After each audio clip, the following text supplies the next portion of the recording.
He actually showed up on day one with a Bible, and he wants them to believe he's this Bible, sweater wearing cashmere little old man. I mean, you hear these testimonials and you hate P. Diddy. You hate Sean Combs. I gotta say, this Diddy is a really hard guy to figure out. He's allegedly so jealous of Kid Cudi just dating Cassie that he firebombs his car, and it wasn't even a Tesla. But then he pays another man so we can watch the guy in front of him. Love is complicated, and we should lock him up and throw away the baby oil. Yes, we have to talk about this Diddy case. At a certain point, I took a decision not to report on this again. When you take a look at this, Diddy's defense team may just play Bill Maher's closing argument to the jury because the way he sees it, Cassie had an option to leave, but she decided to stick around. That is according to TMZ. Bill Maher's segment actually highlight a lot of things. Watching Fox News the other day, they said Diddy might walk away. On this clip, we are going to take an exclusive look into what is going on exactly. I have a couple of videos I'm going to show you. But before I do that, if you love what I'm doing here, please subscribe. And if possible, share the video. Bring in David Gelman, former prosecutor and a criminal defense attorney. David, welcome. Hey, Mike, good to be here. So in week 2 of testimony, jurors heard from a dozen witnesses as prosecutors try to prove sting and racketeering. What are your expectations when court resumes tomorrow?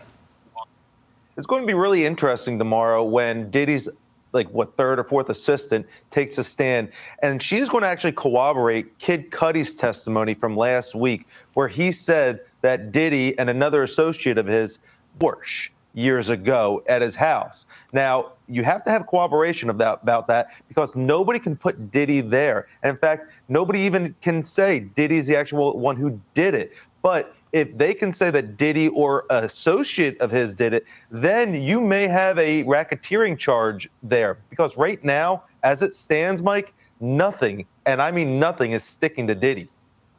Diddy's lawyers are trying to make the case that his escapades do not amount to federal crimes.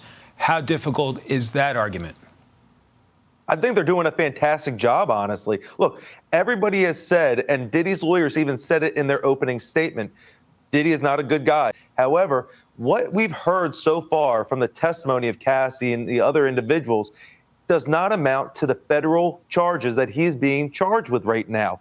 I'm not going to say anything that we heard is very good because it's all horrific. However, the state or the government in this particular instance needs to prove beyond a reasonable doubt that he conspired to racket. So far, they're falling way behind in this. And I know there's a lot more to go in this trial because they're saying it's going to be about 8 weeks. Yes, I believe you've heard him. That is his opinion pertaining to what is going on. He's an attorney.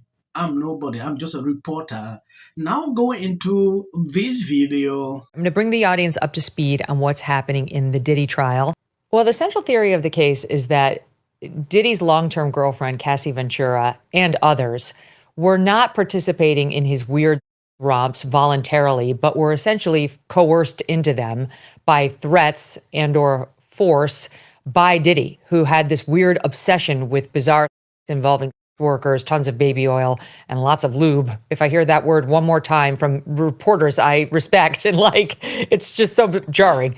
In any event, that I used to think that this revolved solely around the workers, who they definitely have proven he used regularly. But I was corrected on that by a source close to the case, that the theory is that the girlfriends themselves were being, because while they may or may not have been voluntarily participating in some of these so-called freak-offs, in many of them, they were doing it just because they were being threatened by Combs, either threatened with a beating or threatened with the exposure of tape that he had made of them while they'd been doing earlier freak-offs.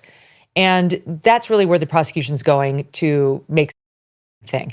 There's no question they've proven transportation of, they've got that, and each one of those is potentially a 10-year sentence.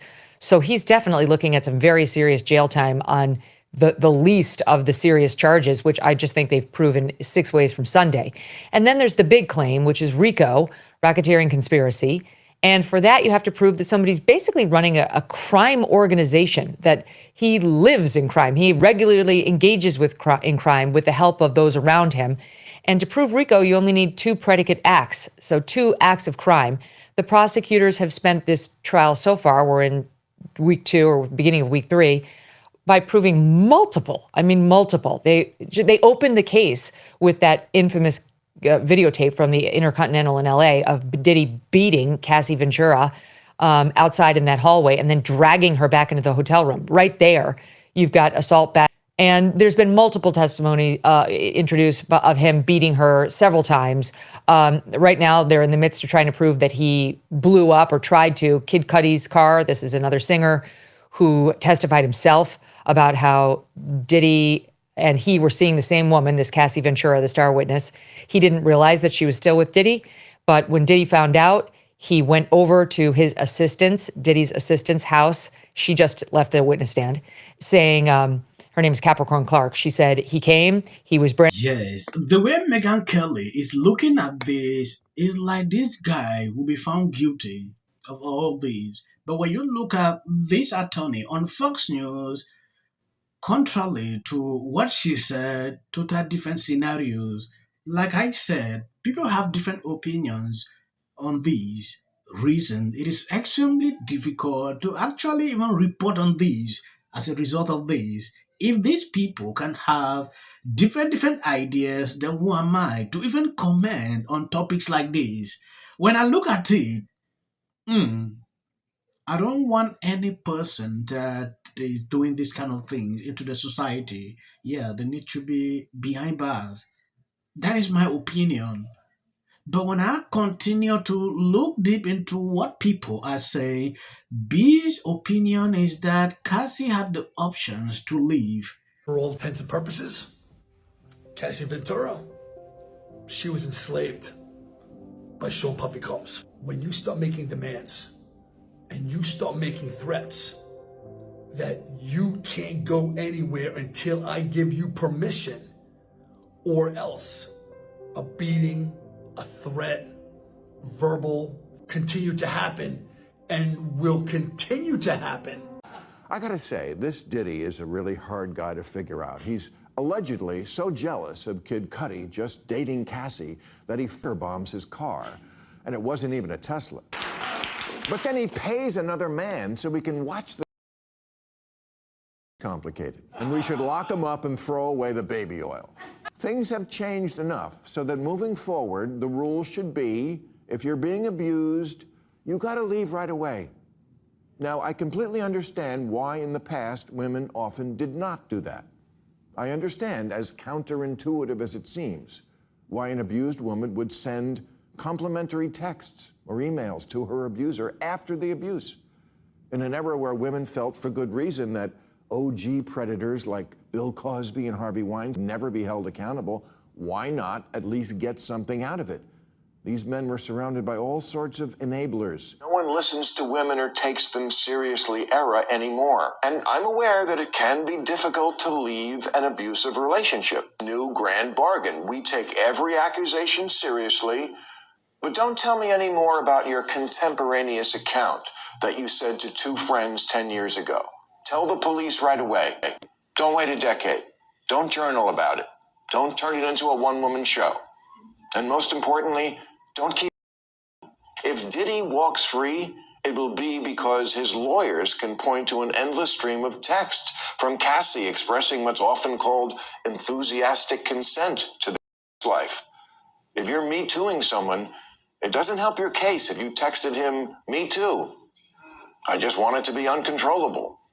If you want us to think you weren't always ready to freak off, don't write, "I'm always ready to freak off." That is it. Thank you guys for always being there sharing out my videos. I don't want to make it long for clips. You see, after this, that is just for the YouTube algorithm. These people don't want to recommend my videos. Please share the video. I'm begging. I'm on my knees.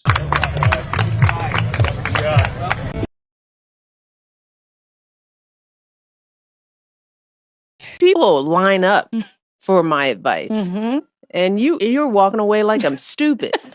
It's like, Why don't we choose more carefully who we're going to lionize? why marriage, infertility, trying to have kids makes things difficult. It's like She's seriously depressed about how hard it is to live in the White House. Post this morning alleging that since I said I will prevail. It also shouldn't be racial. Require Carmelo to run. He had 100. Has been overwhelming. The lies and their amplification. This is not going to end. Right is right and wrong is wrong. All good. If you see any clips after this, that is just for the YouTube algorithm. what if he says self-defense? There's no self-defense because kids in here and resolve this issue is called conflict resolution. Again, the evidence is still coming in. This is definitely a self-defense case because it always is one until you... Because she's fearful of what might happen to her. Followers for anything. And then Registration Act is talking about Term, and you will be very... Once again, the field was littered with Wintour does. And black people don't want to live around ratchet black. how bad is his reputation going to